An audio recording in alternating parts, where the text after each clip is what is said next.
Mga kabarangay, kininausab ang inyong Papa Cholo para sa laing sugilanon sa kinabuhi, gugma ug paglaom.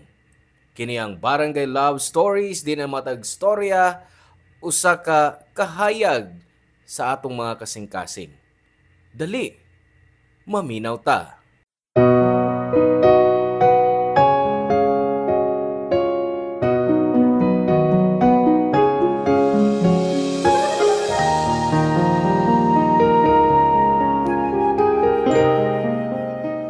Kinahanglan kuno natong musuway og murisgo kay hingpit nato nga masabtan ang misteryo sa kinabuhi kung di nato tugutan nga mahitabo ang wadamha. Ikaw, kanunay ka bang musuway og murisgo sa kinabuhi?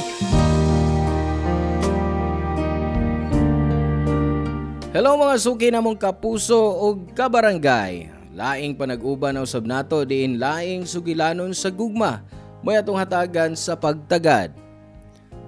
Pinadaki ni Maika nga giuluhan taog. Sala. Dear Papa Cholo, may ngadlaw kanimo og sa tanang tigpaminaw og sa atong mga kabarangay. Ako si Maika, 32 anyos, inahan og may duha ka mga anak. 5 na ko katuig nga housewife. Sa wa pa ko mahimong housewife, nagtrabaho ko isip receptionist sa usa ka gamay nga hotel diin na himamat usab nako ang akong bana nga si Warren. Nga nagtrabaho usab dito isip kusinero. Nagkasuod mi ni Warren, Papa Cholo. Si Warren buutan og responsable nga amahan. Wa usab siya bisyo, gawa sa panagsa nga mobile games. Gawa sa mga yanong di pagsinabtanay nga kasagaran sa tanang magtiayon. Wami dagkong panaglalisod sa 7 ka tuig nga among panag-uban. Hangtod sa pagsugod sa 2020 nga murag na shaky ang among relasyon tungod sa panghitabo. Siguro tinuod ang ilang giingon nga instinct sa usa ka babae nga kung naay third party ang iyang bana og namatikda nako ang pagbag-o sa pamatasan ni Warren. At first, in denial pa ko kay sa panahon nga nag-uban pa mi, wa gyud babae si Warren. Wa na ko na feel nga na siya'y lain. Apaning uwahi, katingad-an gyud ang akong pangagpas. Og sa wa ko kahibaw, mao na day kadto ang sinugdanan sa labing dakong pagsuway sa among kaminyoon.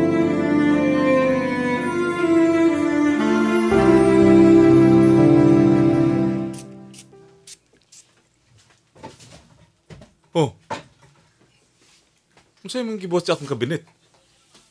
Nag-spray kay perfume? Gusto lang na akong masimhot. Anong gi-spray pa man mo? Pagkasimhot ram gyapon ka, igamit na ako. Giaplihan pag mo ang bag-o na akong gipalit. Murag mahalo ni da. Ay, barato rin eh. May namaligya na sa hotel. Ug nag-shopping po ka ni atong miaging adlaw. Unsang okasyon? Wa. Nagniwang manggug ko. Kinahanglan ko og bagong sinina.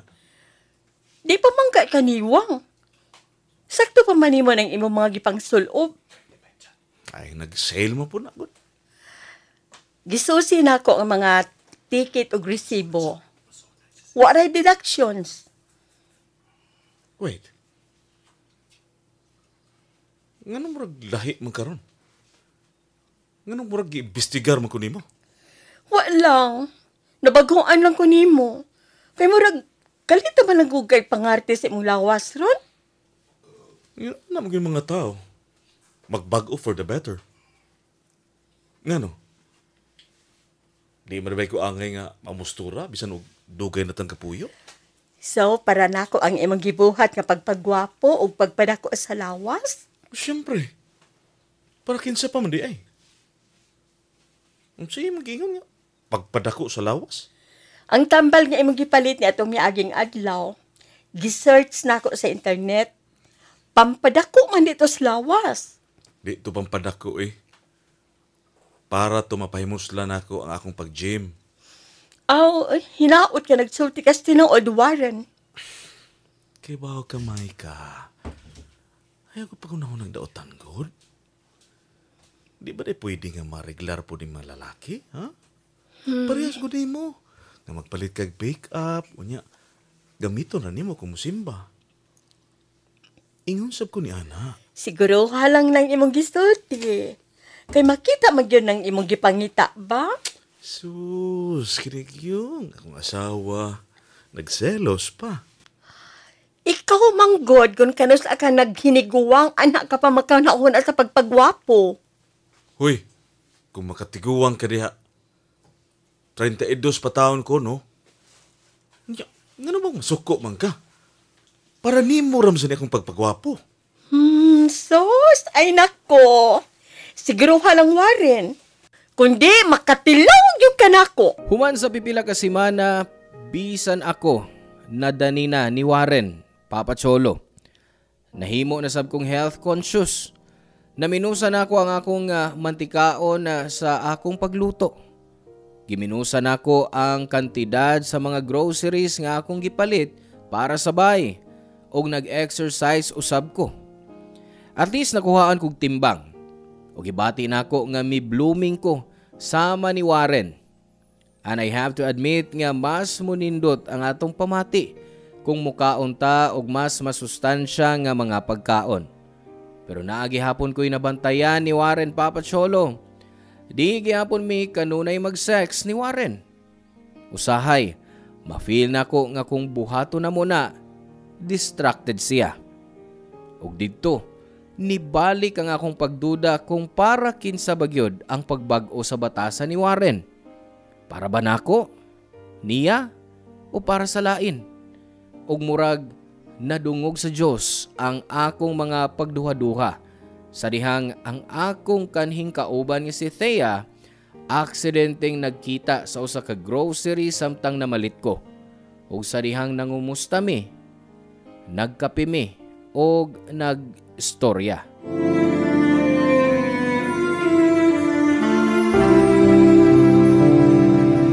Saya, Irene!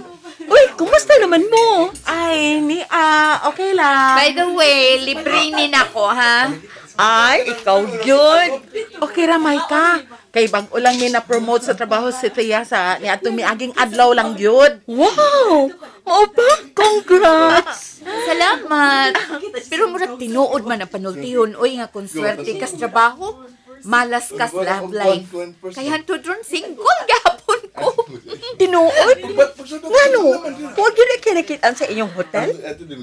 Uy, bata pa mo mga kauban sa trabaho, uy. Unya, mga kaedad po na ko, pulos minyo na, o kaha nanay uyab. Uy, ikaw, housewife ka pa ba gihapon hantod karon? Oo. After ko miniresign, mo ba ako magtrabaho? Plain housewife na lang ko. Uy, lisod kaayo na, og boring. Pero in fairness, murag, may bata ka, sukad sa atong katapusang panagkita. Ay! Salamat. Karon man kong tuiga, kami si Warren health conscious na. Diet og exercise. Maayo noon. Ay, nako. Stress na kay ko sa work. Wa ko'y time, mag-gym, bisag na ami free sa hotel. Uy, may kinagkita taron. At least, mawa akong stress. Maski sa lunch batch, reunion na mo ni Warren. Uy, wa ko katunga. Reunion sa inyong batch? Oo, sa hotel. Batch baya na mo si Warren. Dili ba nga, kami mang ubana ang first trainees dito? Oh, tinuod? Kanusa lang? Uy, huwag ka mahibaw. Mga doon kasi manan ng tingal ni Milabay. Wait, wa ka ba sultihin ni Warren? Wa man sa mong hiskot na ako. Pero late sing nauli ning miaging Sabado. Upong pa niya nga nagsabot-sabot daw nga. Mag-inom-inom. Ang mga kauban niya sa kitchen. Ngano ka, no? Ay, Siya, ngano? wa. Hoy, siya, unsa man na. Sultuhi ko. Ay, kuan. Ay, basig, wa ka lang giimbitar ni Warren kay di siya gustong ma-awkward. Naamagod si Ana. Ana? Si Ana? Ex-girlfriend ni Warren? Oh, kay niuli siya sa Pilipinas gikan sa Abu Dhabi. Mao to ang rason nganong mag-reunion ang among batch. Oh, mao ba? Wag na ko makapugong sa akong kaugalingon Papa Cholo. O gisusi na ko si Ana. Gipangita na ko siya sa internet o sa iyang social media accounts. Pero private ang tanan o wa na ko'y laing nakitaan nga impormasyon. Bisag na sa common friends ni Warren, gistalk na ko sila sa social media. Pero wa kayo ko'y nakuha nga impormasyon. Ang nakuha lang nako nga impormasyon kay naanay uyab si Ana. Pero wa gihapon ni Santop sa huna-huna nga kung naa siya'y uyab, wa ka na magpasabot nga wa na siya'y laing higugmaon.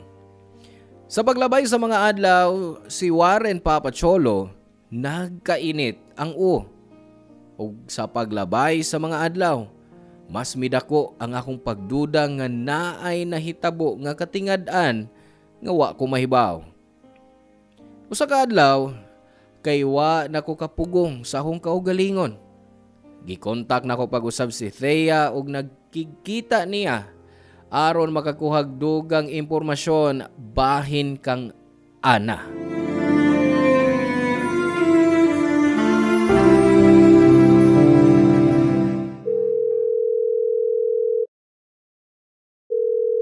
Oh, Maika? Nanawag ka? Siya, busy ka? Dili kaayo. Bago lang kong nauli. Nga naman? May pangutana lang unta ko nimo. Unsa man? Wa mo ko mahimutan sukad atong last na to bitaw pa nag-istorya. Oh, nga naman? Bahin ba atong Ana? Sige. Nga no? Unsa may nakasamok nimo? Hangtod karon di gyud mawa sa kung huna-huna nganong namakak si Warren nako. Gipangutanan ako siya pero ingon siya para daw dili ko magsilos. Pero wa ko kay baw kay lahi gyud ang gibati siya. Okay. Unsa may gusto nimo masayran? Pero wa sa baya ko makatambong sa reunion ha. Wa ko'y balita sa nahitabo dito. Wa ba mo mag-istorya or nagkita ni Ana lately? Wa, friend. Busy baya pod ko sa trabaho. Gi-message lang nako siya o mayon ko nga welcome back to the Philippines. Unya, nagpasalamat siya. Mautoy katapusan na mong panag-istorya. So, amiga mo sa social media? Oo. Wa ko kay baw siya. Murag paranoid ko. Feel na ko bitong murag na ay something. Naamagulay sa batasan ni Warren this past few weeks. Oh, so you guessed na sila'y relasyon? I don't know. O maunay gusto na akong masayran. Pero, friend, ang last na kong nahibawan, kay 5 years na silang uyab si Ana. Then, a week after, nakita na ko nga nag-post siya nga engaged na sila. Murag, pag Valentine's lang siya nag-propose. Huh? Oh, mura masab silang malipayon sa mga pictures o ban sa iyang fiancé. Mao ba? So, naroon di man mo istoryahon si Warren, bahin Ana. Nakigistorya na ko niya siya. Pero nasuko siya. Nagsilos ng kuno ko og insecure kuno. Anyway, okay na siya. Salamat kay ha. Sorry sa kahasol. Human sa mo pa nagstorya ni Thea, nagsago lang akong gibati nga kahupayan o kahadlok. Papa Cholo, ako kay baw nga posibleng ma-feel ang duha ka managlahing butang sa samang higayon. Nahupayan ko kay nahibaw ko nga kasluno na si Ana. Pero nahadlok sab ko nga basin maong init ang ni Warren karong bag-o. Kay basin kay baw siya nga kasluno na ang kanhi niyang uyab. Wadayon ko mo atubang kang Warren sa ako nadiskubrihan, Papa Cholo. Basi na ay part nako nga nahadlok nga basin makadungog kog mga butang gikan ni Warren nga makasakit gyud sa akong kasing-kasing. Giswayan na lang nako nga isalikway ang akong gibati o gipugos ang akong kaugalingon nga malinawon uban sa kasayuran nga si Ana magpakasal sa lain. Og di niya makuha si Warren gikan nako. Pero nasayop ko, Papa Cholo. Usa ka gabi si Warren mipauli nga hubog og midiretso sa higdaanan og nakatog. Wa ko kapugong sa akong kaugalingon didto. Naghuna-huna ko nga kini ang akong higayon sa pag-imbestiga. Gisusin ako ang cellphone ni Warren ug didto nahugno ang akong kalibutan.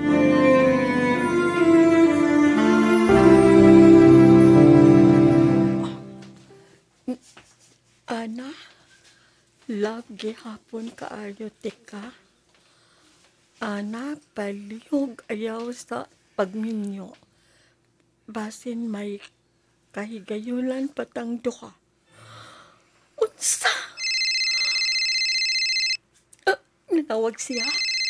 Tawagon ko. Pero di lang mutingog. Warren, maluoy ka. Ayaw na kong samuka. Walang naunta ko makikita pa nimo. Kaslunon ako. Pagpinutan na sa imong asawa.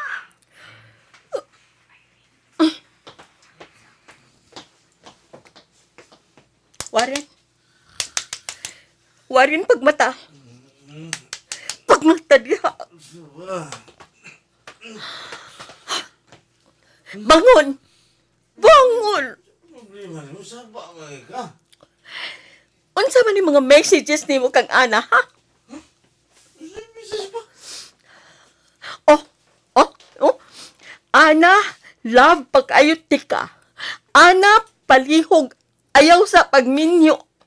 Ana, hatagi kong daing higayon. Unsa man ni, ha? Unsa man ni, ha? Oh! Kanus alang, ha? Kanus alang ka nagbinuang na ako. Hindi ka binuang niyo eh. Unsa man na? Mulipod ka paghapon ako. Love gyapon nimo si Ana. Gibinuangan ko nimo. Wa ko tuyo Wala ko kituyo. Amin ako, nakabubon ako ni Ana. Believe me. Pero sa pagkita na mo, wa ko may baw. Murag, numbalik ang tanan. Nanumbalik ang tanan? Sumubalik ka niyang biyaan nimo o ang imong mga anak. Mapa na imong plano, Warren? Dili. I don't know. Naglibog ko. Ayaw ko bala ka. Pahawagi ka din eh. Biya email ko ang imong mga anak o lakaw na. Lakaw uban niya itong imong ana. Di ko na buhaton. Dili. Pero mauna imong gusto mahita mo, di ba? Pasaylo ako. Dili ka mapasaylo, Warren. Dili. Kuha ng imong mga butang. Kuha ng imong mga butang. Gikan din niya o gawas. Lakaw nga to niya. Ugni siya sa iyang pagpakasal. Maika, unsa ba? Mga tuwag na lang ta. Dili. Habi ni mong makatuog ko, Warren. Sa imong huna-huna, makatuog pa ba ko? Di na ako makatuog, Warren. Hangtod na aka og makita na ako ng imong naong. Di ko makatuog sa usa ka bahay uban sa akong bana kinsang ngastod sa pipila ka tuig na higugma sa lain. Gawas! Pahawa din hilayas! Maika, please. Mag-istorya na ta. Kanang kalmado ta. Di na ko gusto magka-istorya man nimo. Gibinuangan ko nimo, Warren. Gibinuangan namin nimo sa ibang mga anak.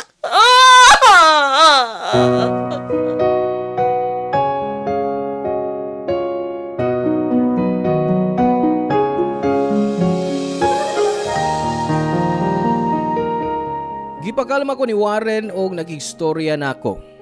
Pero wa na ko siya hatagi og higayon, Papa Cholo.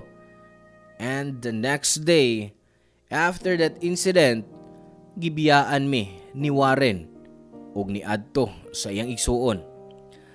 Lisod kayo para nako ipasabot sa among mga anak ang nahitabo. Ang ako lang giingon nga mugawas una ang ilang amahan sa bahay kay naa siya'y trabaho. Pero wa ko kay baw unsaon pag-explain nila sa complicated reason nganong nagbuwag mi sa ilang amahan. Gipakikitaan ra nako ang akong mga anak sa ilang amahan last December 2022. Pero wa ko uban nila. Gitugutan nako ang akong mga anak nga makakita ni Warren ug makauban niya sa miaging Pasko ug bagong tuig. Mao nga nagsuwat ko kanimo karon, Papa Cholo, aron makuha nako ang imong opinyon ug ang atong mga kabarangay online kung unsa ang ilang huna-huna nga akong buhaton. Love gyapon ako si Warren. Ug para sa among mga anak, gusto sab ko makigbalik niya. Pero after sa iyang gibuhat, maglisod nako sa pagtuo nga mawa gyud iyang feelings para ni Ana. Dini na lang ko kutob ug daghang salamat. Ang inyong forever kapuso ug kabarangay, Maika. Salamat kabarangay sa inyong pagpaminaw sa Barangay Love Stories. Hinaot nga nakahatag kini ninyo og pagtulunan og inspirasyon ang matag istorya nga atong i-share diha kaninyo. Hangtod sa sunod higayon kabarangay, ug salamat.